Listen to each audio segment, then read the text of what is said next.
Alright guys, a quick one. Here, I'll detail how to enable data saver on YouTube mobile application. So if you're using YouTube app on your Android or on your iPhone, and now you want to turn on data saver to make your YouTube app consume less data while using it, then here's a video for you.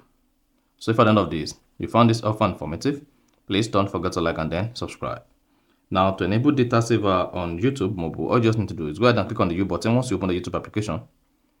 Then click on the settings icon at the top right. Then under settings, scroll down the page, locate video quality and then click on it. Now, once you click on video quality, go ahead and select mobile data. Then under video quality on mobile networks, select mobile data. And under video quality on WAV file, you can either select auto or select mobile data. So for WAV file, set this to automatic so that you're able to switch between higher picture quality and then mobile data. And then once that is done, you are good to go. So that is basically how to enable data saver on YouTube mobile app. So if you found this offer informative, please don't forget to like and then subscribe.